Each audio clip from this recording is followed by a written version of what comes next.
In episode 6, they take Zoro back into the Queen Mary, and both Usopp and Nami start immediately trying to tend to him, while Luffy kind of just freezes.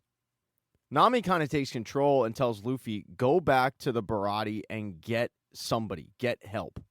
Maybe one of the customers is a ship's doctor. Luffy rushes back to the Barati, but they haven't opened yet. And the only people there are Sanji and the head chef, a guy named Zeph.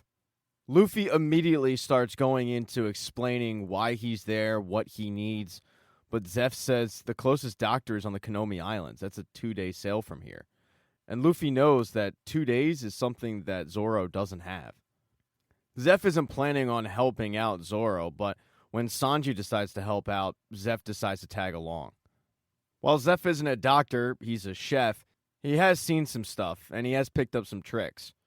And he shows off one of those tricks when he sees Zoro. He stitches him up, but the trick is to put fish skin on the body. Now it's just a matter of playing the waiting game. And Zeph's advice is to talk to Zoro. Try to keep him engaged in this world. While they wait for Zoro to wake up, Sanji decides to cook the group a meal. One person who doesn't really seem interested in the food, though, is Luffy. Normally, Luffy's carefree attitude and high spirits are to be admired. But in this case, it seems like he's kind of just being naive and delusional. And it's something that everyone's picking up on. They don't want to call Luffy out on it, so they just encourage him to eat. The thing that Luffy's more concerned about is what's Zoro going to eat once he wakes up. And he starts going back and forth on what he might need. He can't really make up his mind. And finally, Sanji says, being a captain is the toughest job in the world because you have to make tough decisions. Zeph once told me that making decisions is what separates a captain from the rest of his crew. And he was one of the best pirate captains to ever sail the seas. And when Luffy hears that Zeph, the guy that's walking around with a peg leg, was a pirate, it blows his mind. Yes, it turns out that Zeph was a pirate. He was the head of the dreaded Cook Pirates. They were pirates who cooked. And that's when Sanji goes into the tale of how he met Zeph. It was 9 years ago, and Sanji was a snot-nosed 11, 12-year-old maybe. And he was working on a passenger ship that got hit by Zeph and his crew. Sanji at the time was an up-and-coming cook, and he tried to fight off Zeph. Not from taking anything on the ship, but changing his recipes. Zeph ended up taking a liking to him, all because Sanji mentioned the True Blue. But shortly after mentioning the True Blue, both of their ships got capsized, hit with a giant wave, and the only two survivors were Zeph and Sanji. They were marooned on this giant rock in the middle of the sea. There were 2 bags left, and Zeph told Sanji that both of them were food. And he gave the one to Sanji and said, go over there, don't bother me unless you see a ship, and make sure that food lasts. But after about 70 days, they were out of food. They were completely sunburned. And Sanji was pissed off. He went over to Zeph, and he saw that Zeph hadn't eaten any of his food. So he cut open the bag, only to find out that there was no food inside, and that Zeph had instead decided to eat his own leg. It was in that moment that a small, snot-nosed Sanji realized that this stranger had given him all the food, and had sacrificed part of his body to keep him alive. And when he asked Zeph why, Zeph said it's because his days are numbered. But his dream was always to find the True Blue.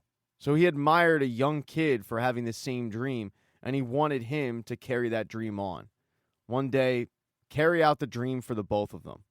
A couple days later, they were rescued, and ever since then, Zeph's been looking after him, even though it's kind of a love-hate relationship. After Sanji tells the story, Luffy decides to go check on Zoro, and Zoro has a story being read to him by Nami. But Nami isn't thrilled to see Luffy. She's pissed.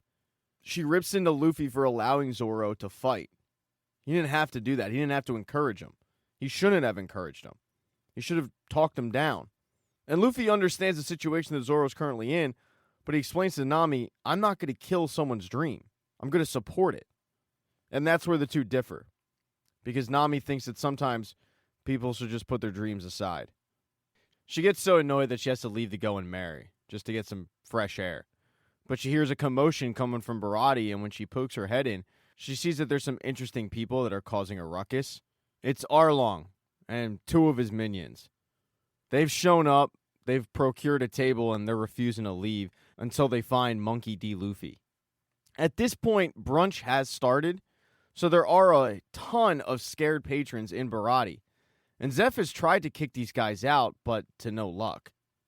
Nami rushes back to the Going Merry and lets the group know that they need to head out now. That Arlong is there and he's looking for Luffy. And once he locates him, it's only a matter of time before he tears the place apart looking for the map. Luffy, though, does not follow her direction.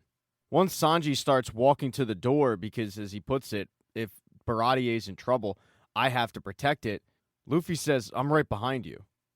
Nami tries to remind him that she said they have to get going, not stay.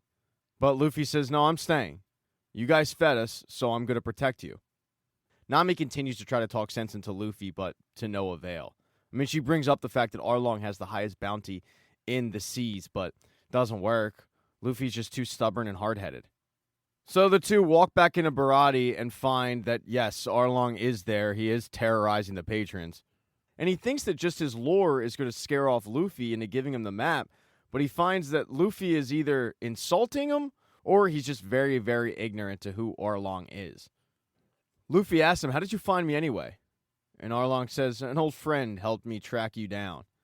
And that's when one of his minions pulls out a bag, and in that bag is Buggy's head. But the only reason Buggy knew where they were was because Buggy had hidden one of his ears inside of Luffy's straw hat. And boy, is Buggy happy to be reunited with that thing. But he heard all their conversations, so he knew where to find Luffy pretty easily. Once he is, though, reconnected with the ear, Arlong's guys put his head back in the bag just to kind of shut him up. Arlong starts demanding from Luffy the map. Luffy refuses to give him the map. And even though fighting is supposed to break out in Barati, it does. Sanji certainly shows his skills, as does Arlong. Arlong takes on Luffy, and he is tuning him up pretty damn good. Arlong would have killed Luffy if it wasn't for Nami, who stops him. Nami shows up, map in hand, and she says, Arlong, I've got it. A very confused Luffy asks, wait, what's going on? And Arlong, with the biggest grin on his face, says, oh, yeah, she's not a part of your crew. She's a part of mine. And sure enough, Nami has a tattoo of Arlong on her arm. A shocked Luffy can't believe he's been betrayed, but Arlong still wants to make him pay. He's about to kill him, and Nami once again steps in and says, why would you waste your time on a devil fruit eater? Just let the sea do it. So Arlong does. He throws Luffy into the ocean, and Luffy, because he ate that devil fruit, can't swim, and he starts sinking to the bottom. He's only saved when Sanji dives in and grabs him. When he collects his bearings, he goes back to the Going Merry, and he has a conversation with a still very unconscious Zoro. He fills him in on everything he's missed, and then Zoro comes to. The first thing that Zoro says is he had a strange dream that Nami left, because before Nami did leave, she kind of tipped Zoro off to that. And Luffy has to say, oh yeah, no, she did leave. And he takes complete ownership of it, but Zoro says, you didn't do anything wrong. You acted like a captain. And because of that, I will forever stand by your side as your first mate. So Luffy's crew, or the Straw Hats, as people are referring to him as, get ready to set sail, with one person down. But they quickly fill Nami's shoes when Sanji comes aboard. After having a little bit of a heart-to-heart with Zeph basically told him that if he ever wants to follow his dreams, he needs to leave the restaurant. So that's exactly what Sanji did. He's planning on joining the crew.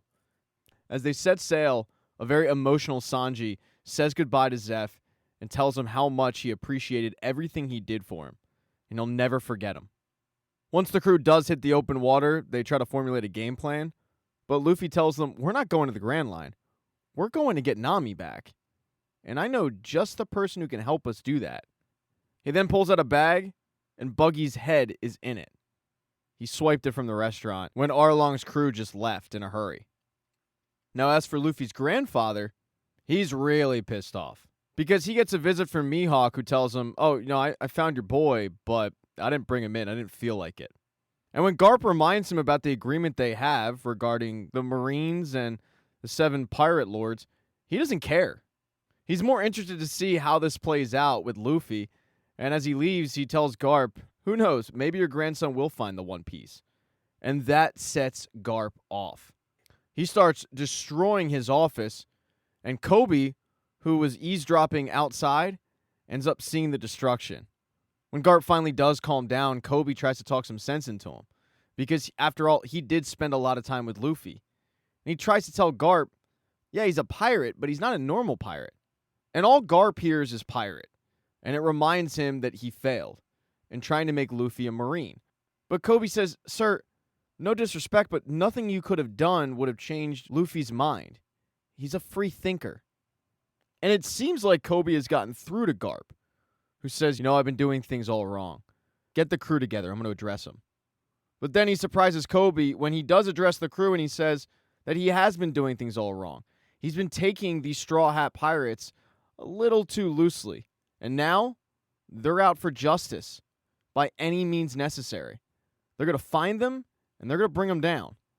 And that is not exactly what Kobe had in mind. Thank you so much for checking out this recap. Please consider subscribing to the channel and subscribing to my Patreon. Hit thumbs up if you liked it. Smash that thumbs down button if you thought it sucked. If you left a comment, I don't get back to you. I usually don't check the comments unless they're like a super comment. Also, if you don't see the next video up on the end screen, not to worry, it'll be up in a day or two.